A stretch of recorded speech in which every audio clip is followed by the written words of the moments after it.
I guess the first thing I wanted to open up with you is that when Mike wrote to you and said that we are interested in the developmental challenge and potential of what the climate chaos and crisis may be initiating in the human.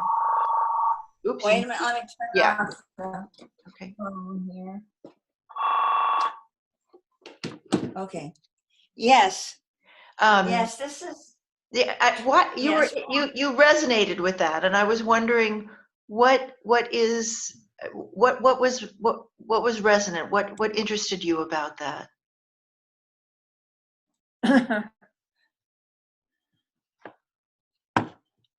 Well, much of the discussion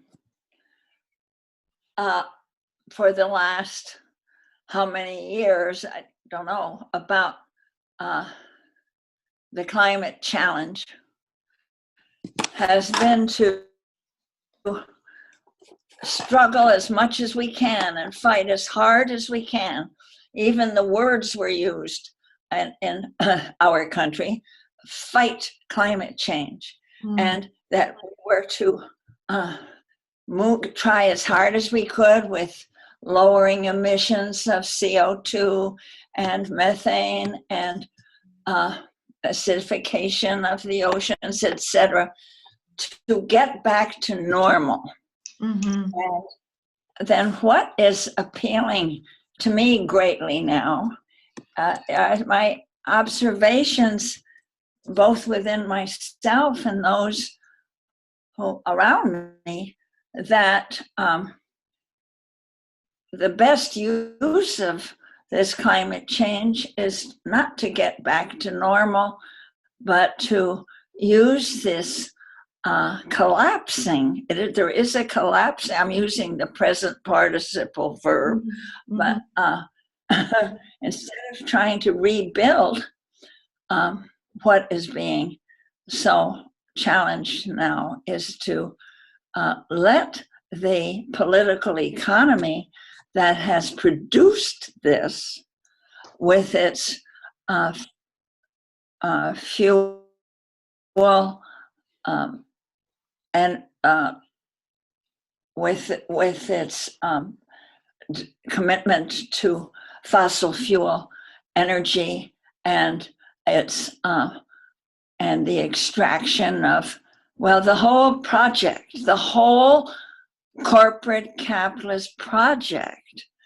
And I would include in that those economies, state economies that don't call themselves capitalist, but are competing with capitalism. So they end up having the same effect.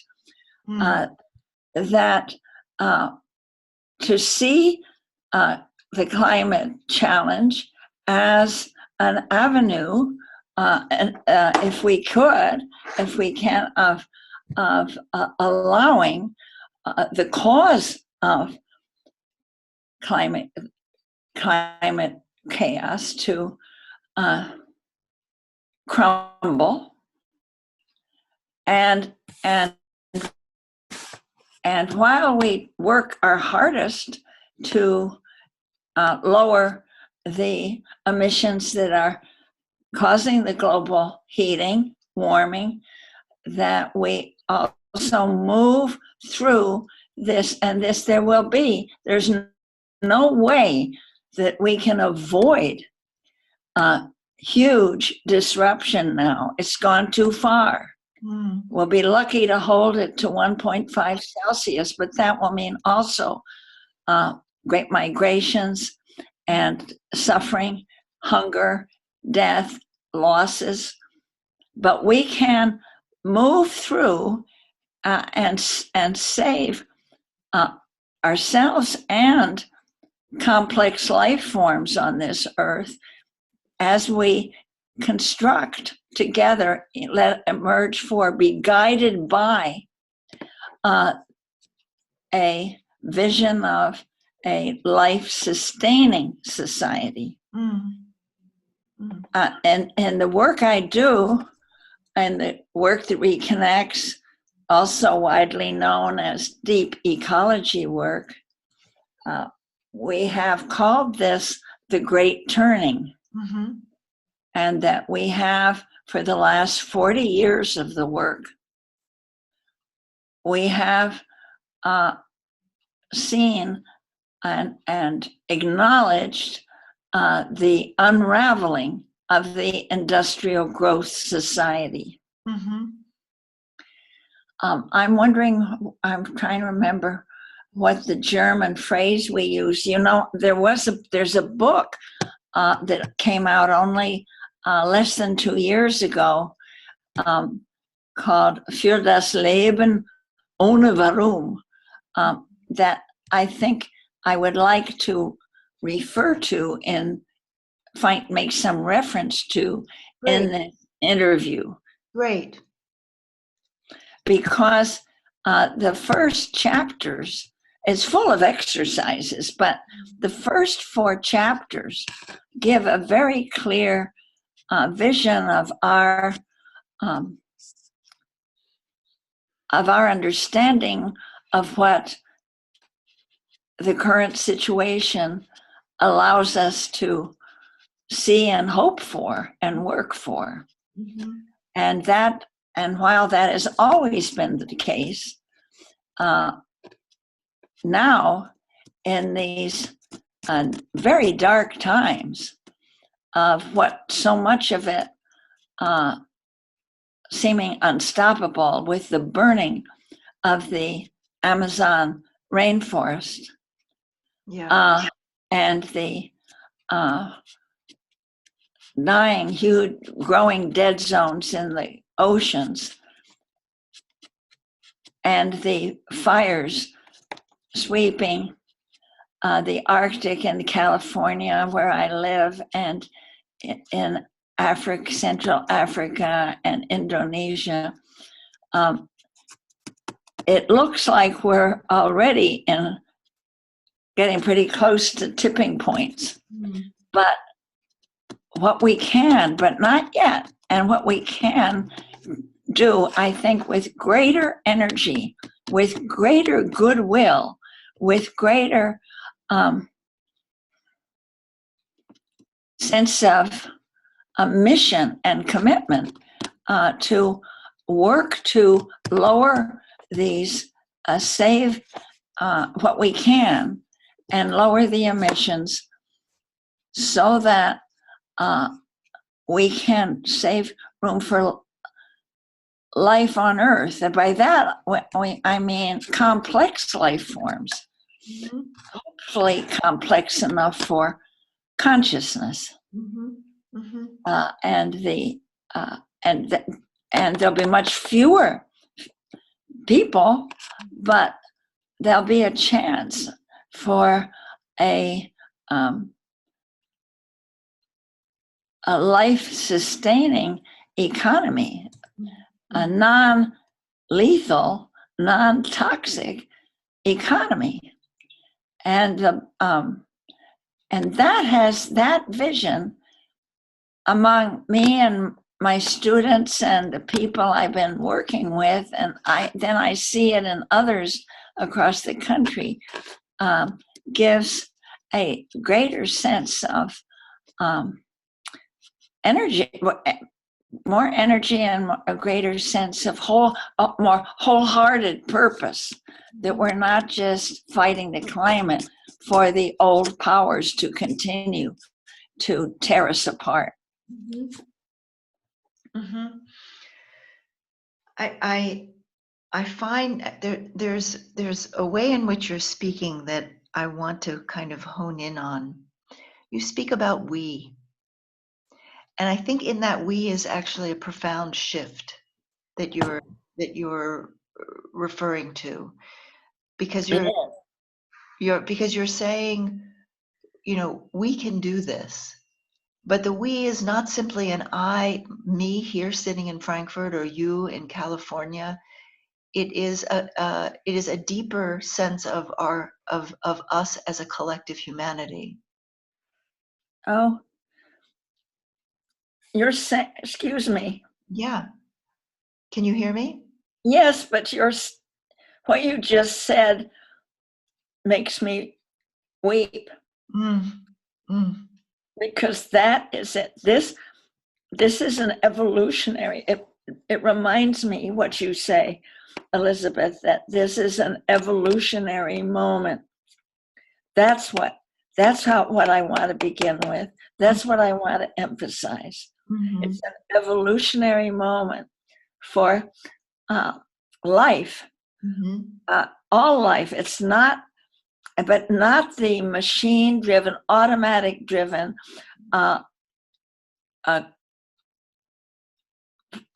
corporations that have gripped the world, the transnational and the state corporations that actually are to a very real extent on automatic and out of human control. Right. And that this moment, and I think, I hate to say it, but it's thanks to climate change that it's ghastly enough to shake us awake as we can be. We all suffer from the hyper individualism of the last 5 centuries. We have all learned that have come to feel isolated, fearful, and competitive at the same time. Right. And that makes us very obedient to the corporate-driven governments and the consumer society. So this is an evolution, just your words. We must meet sometime, but just your words that remind me, of course, this is an evolutionary edge for the sake of life itself.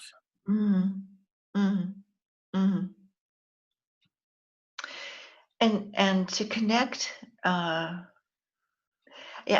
mean, I have been thinking about how this isolated I sense that we have coddled and cultivated in beautiful ways, but also coddled and indulged in ways that are not healthy for ourselves or the world that we're in.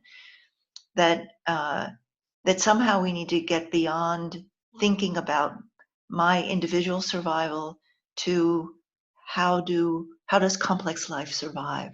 How can I be an agent for complex life rather than simply for myself? And beautiful. I think about that a lot. Good. Yeah. And what I'm experiencing is that this is happening. It's not happening because of persuasion, that some people are cleverer at presenting it in words, but that I sense it because it is a reality that we belong to each other. Yeah. And it is a reality that we have an ache. We ache for a sense of solidarity. Wholeness. And we're in the last stages, and I see, I work in the prison system too, and here, and I see how in our what we call correction facilities, we put people into solitary confinement. And this breaks my heart, but it's a mirror of our culture. Right. Our culture is putting us in solitary confinement. What? Our media are putting us, the military are putting us in solitary confinement in a way.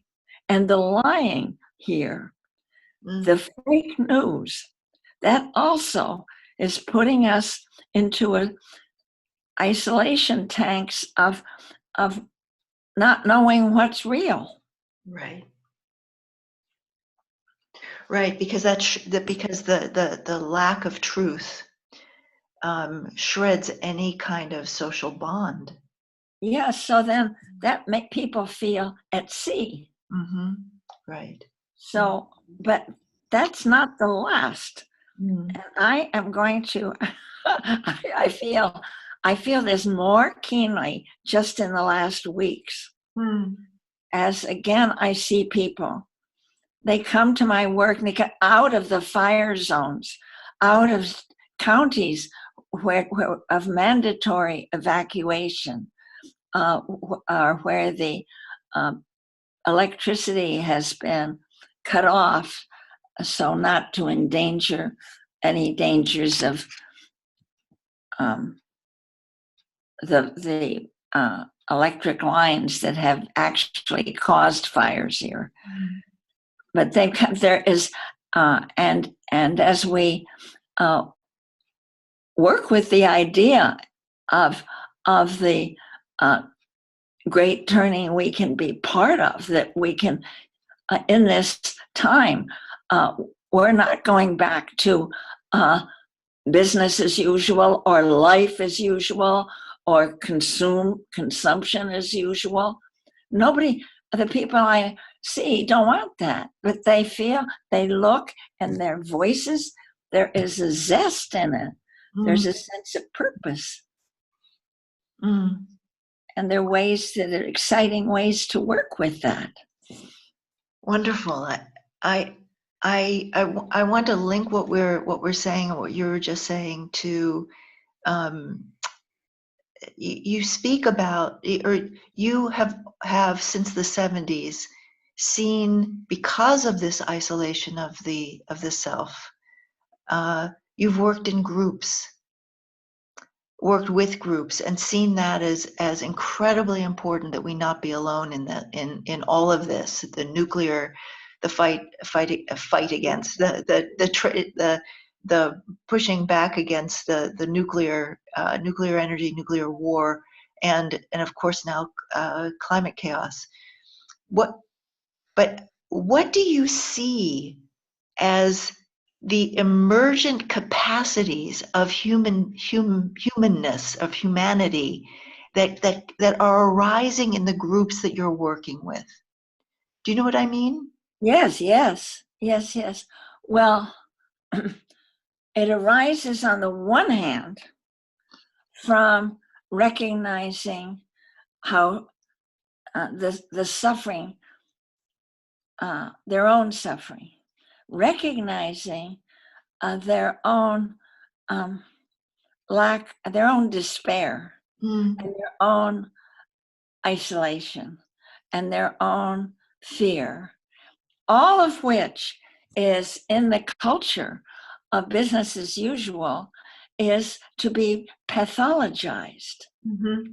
And that has made the pharmaceutical industries, or what we call big pharma, exceedingly rich, Right. because the government has our culture, the mainstream culture, has succeeded in persuading so many in the healthcare field and in psychotherapy as well, that with people's depression and bleakness, as they see the world disappear before their eyes, under their feet, and to tell them they'll feel better with these antidepressants. So the pathologizing our grief for the world. Mm. It's been a sacred grief, for God's sake. Mm. It's grief when you lose your world, your lover, when you lose your sanity. So of course it makes us baffled and weak, and half the, and half asleep, half drugged. Mm. Mm. So there's that on the one hand, the this and the liberation people find in groups where they can speak honestly, when they can hear the one voice they most need to hear, which is the voice within, their own voice. And when they hear that, and it matches what, and they hear it with the voices of others, this is like I've used the word sacred again, or holy. It's a sacred confirmation that I belong somewhere. And that there's a sense of truth, the vitality of truth, and it makes your body feel alive, and it makes your the tears in your eyes and the smiles, they come at the same time. It's a waking up. What is that voice? I believe it is the voice of Earth, because that's who we are. Every atom, every molecule, every cell in our body, there's nothing of our body or our mind that comes from anywhere else but this earth, which Gott sei Dank, that right now in our culture, in our century, science is confirming that the earth is a living system. And it's growing. It's, as every living system does, a vast and complex consciousness. So we're Earth, and we're waking up to speak for Earth. It's a gorgeous thing to behold. Yeah. Is that the initiation that we're in? Is that the what? Initiation that we're in. Oh, yeah, I think it is. I think we're being initiated as Earth, and I think that this is this is probably the hardest, or one of the hardest, certainly, maybe that life on Earth has ever faced. What we're in now, and it's just thrilling to be part of it. I'm so grateful to be here. I want to keep on living as long as I can, because it is so beautiful to behold, and because it's so important. Because if we can't evolve now, if we go back to sleep now, it's curtains, as I say. It's curtains for complex life forms. Yeah. And there is something in the earth being that we are a part of, or in this living system, of course, that will give everything to live. Yes, and that's what I'm feeling. Now I don't know what it's like in what other people are feeling. I only know what I feel, but I'm feeling that. And I look at others working with me, and I'm sensing that they're feeling it too. And I think the people in Extinction Rebellion are feeling it. A lot of them, maybe not all of them, but some of them. Like and it's a joyous thing. You cannot work for the earth without joy, because you know why? It's because we are wait, how do I put it? We are leaving the linear top-down view of reality that has gripped us during most of the patriarchal period. And we're moving into, by necessity, an understanding, or at least a sense, of the reciprocity at the heart of the universe. If you act, you are met. If you act for Earth, you feel her strength put right under you. or in your inside you.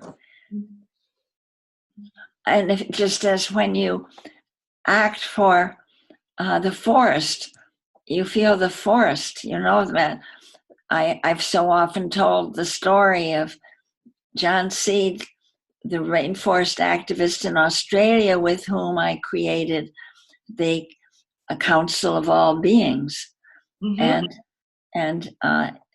he had his life changed when, in an action, when he was standing with his mates with in front of the trees, the last old growth forest in that part of from Gondwana land, that archaic forest, and they were being illegally logged and supported by the police, and there was all hell breaking loose, and they just stood there with their bodies, no weapons, nothing, just their bodies in front of the trees.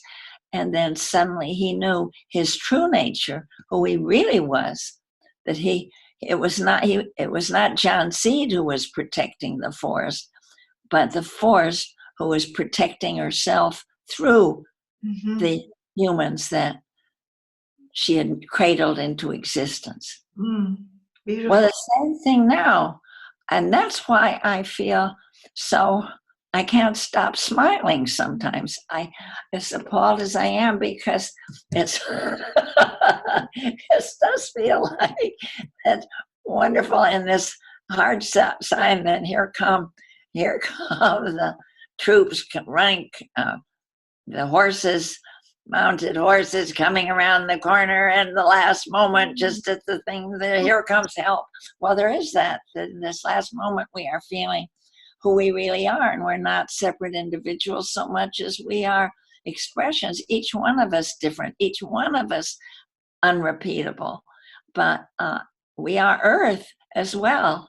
We are defenders of Earth, and she has enormous supplies of strength and wit and to support us. And even if we fail, it's been a wonderful, wonderful chapter. And then, maybe some outer space archaeologists will come here some future moment and poke around and say, oh, once there was life, you can tell. But even if that's the future, this is a magnificent moment, because we are experiencing in our minds and in our bodies, particularly in our bodies, and I'm feeling it just sitting here, that we are living parts of a majestic living planet of such variety. And the story isn't over yet. You're talking about a completely different way of thinking about ourselves as human beings. I'm glad you recognize that. And yes, it is. And let me just speak about Germany and the people around you there. I have found Germany a very wonderful place to work over the last 4 decades, because, and so I wonder why, but I think one is that you're all affected in some ways of this great tradition of Naturphilosophie, with Goethe and Humboldt and Schelling and so many, that it's there and it's right there under the surface.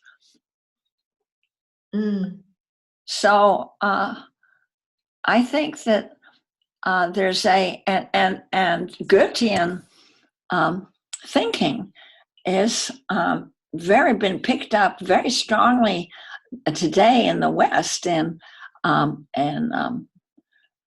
Schumacher College in England teaches that, and so does the institution here, the California Institute of Integral Studies. and it's not limited to that, because these are all active, interesting scholars who get read and publish, and it's so that I bet a study would show that this is a moment of rebirth of much of German realization of our exquisitely and intricately webbed with participation in nature, as nature. Mm. Mm. Yeah, it's. I think also the Second World War is another factor. Yes. Go on, speak. Well, because I think that the Germans, unlike almost any other country on this planet, and particularly no developed Western country, has been forced to face their own inadequacy, their own Oh yes, I aggression. have. Yes, I have felt that strongly. Yeah, I was. Yeah, I didn't know you were talking specifically about the Third Reich, but I have said more than once in my groups in Germany that I can have more trust in a people who know they produced a Hitler than Right. in a people who imagine they never could, thinking about my own country and its stubborn insistence on its own innocence forever and ever. Right.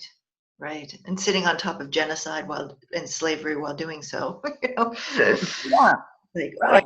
yeah, yeah. One thing slightly at a different angle that I wanted to ask you is I often find it difficult to um, and I think this is one of the daunting things about the moment, the kind of thing that can lead one to really doubt and wonder, and that is the relationship between um, uh, us not as individuals, meaning acting alone, but the difference in disparity between small groups and uh, almost pinpoints of different ways of being together, and the systems reality that we're in, or it has been enveloping the planet. The modern systems of the finance and global food and so on and so forth. How do you? I guess it's actually asking you, what is your model of change, if you will? That sounds terrible, but what, how do you? What have you learned about the surprising, unpredictable nature of change that gives you confidence? Mm. Well, I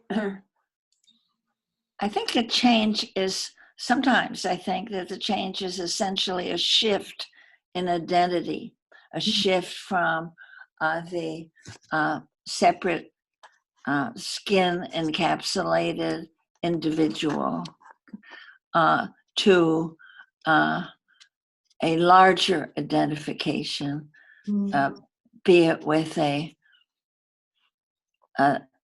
part of the natural world, mm, or be it with an even larger uh, living system like the earth, or even larger. Now mm, I'm going to cry again, mm, but my grandson, when he was 15, uh, went on a um, outward bound journey.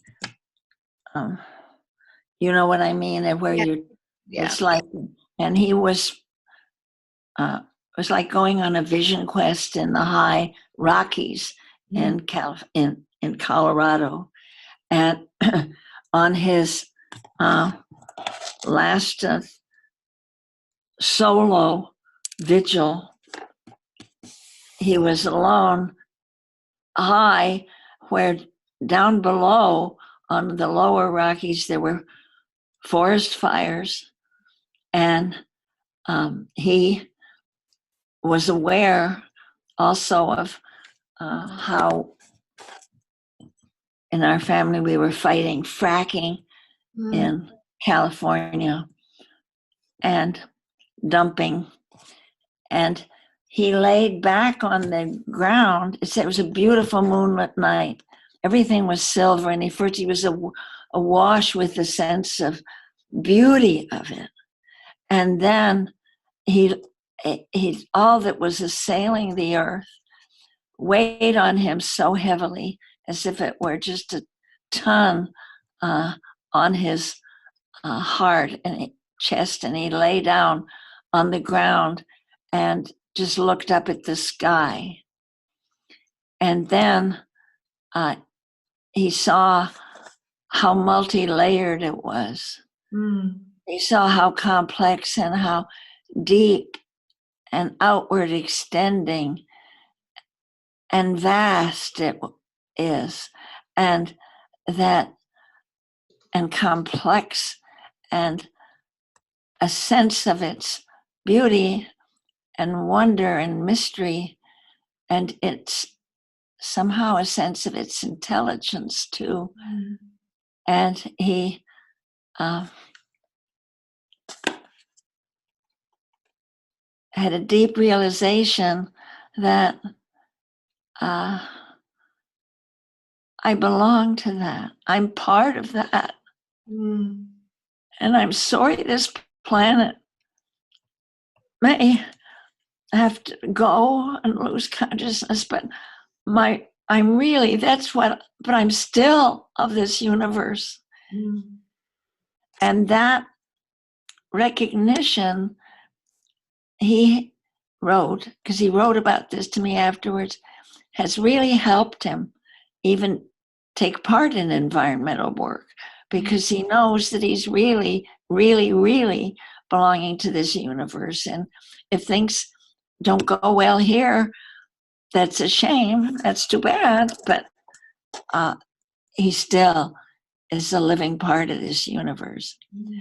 Well, I will, if you want to include this in the interview, I have a section from the letter he wrote me. And indeed, that letter, when I was giving a talk a few months back at a wonderful high school here to the environmental students and and their teachers, it was a big meeting.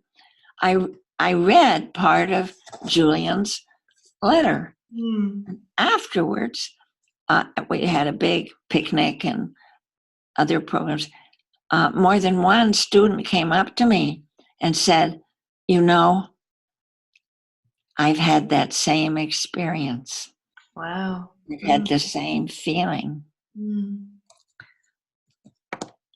Wow. Yeah. That's part of the initiation happening itself, isn't it? Yeah. Yeah. Right. So that it's like we're in bigger hands than our own. Which calls on trust. Oh, you said the word. I was just, I love that too. And Vertrauen.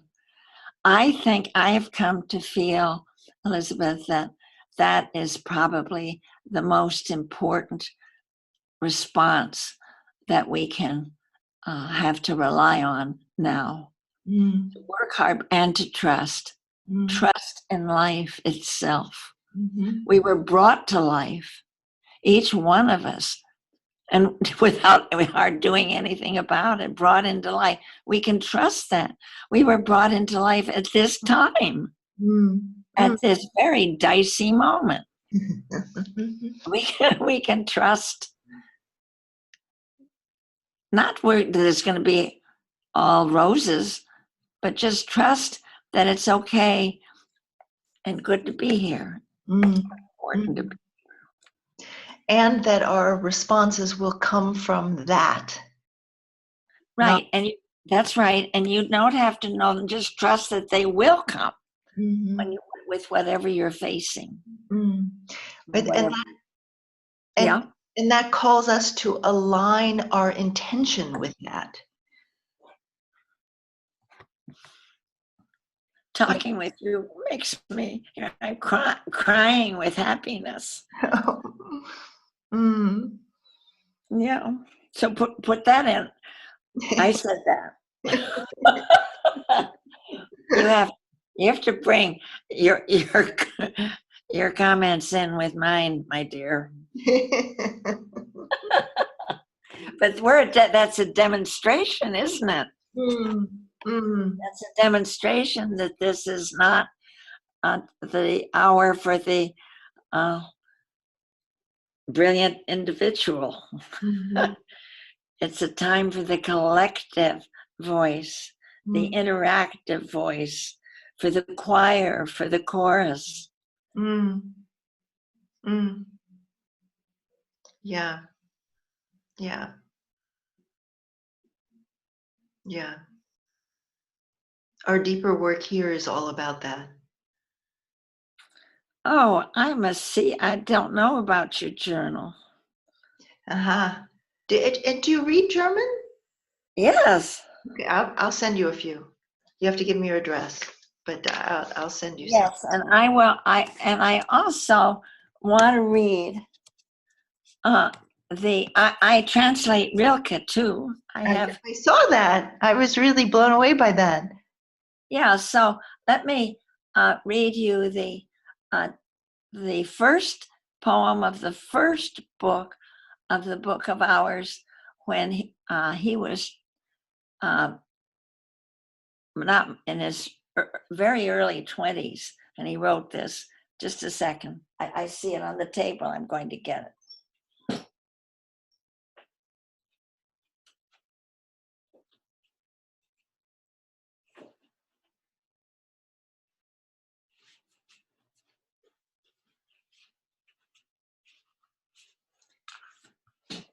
I have been reading this in English at so many gatherings in the last few weeks. So our English goes like this. The hour is striking so close above me, so clear and sharp, that all my senses ring with it. I feel it now. There's a power in me to grasp and give shape to my world. I know that nothing has ever been real without my beholding it. All becoming has needed me. My looking ripens things, and they come toward me to meet and be met. Mm. So that's like a song to reciprocity. Mm. Mm.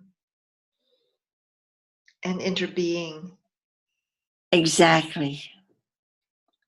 And Yeah. that's been a wonderful phrase that Thich Nhat Hanh coined. Mm-hmm. Yep. Yeah. Yeah. And another one we quote from him a lot in our work is when he said, when people asked him,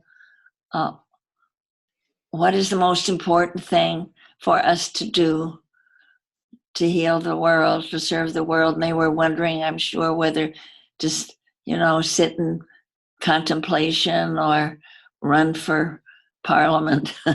And he said, the most important thing is to hear within yourself the sounds of the earth crying.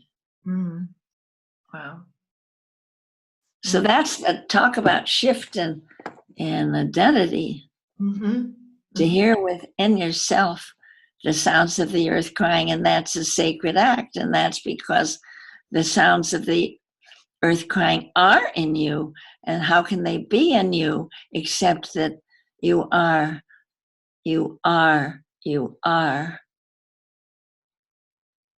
earth.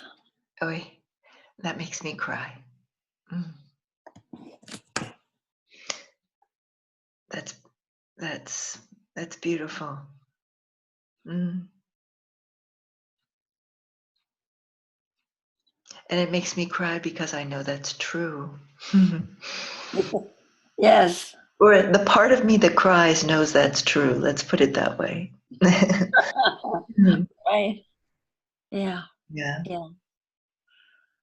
Oh, well, do send me some. I'll give you now. I'll give you my address. Okay. It's 2812 Okay. Cherry Street. Cherry like the fruit. Okay. Berkeley 94705. 94705, California. Yeah. Okay, I will send you a bunch of magazines. Oh, wonderful. Hey, I think you'll like them. And I want to say also that you will have been and will be very much present with us when we also our organization also hosts a 24-hour vigil that we're doing in cooperation with the Zen Peacemakers. And Oh, this good. and this year it's called Belonging to Earth. Oh, good. Yeah, and we do it online. So we will have thousands, if we already have over 1,000 people signed up.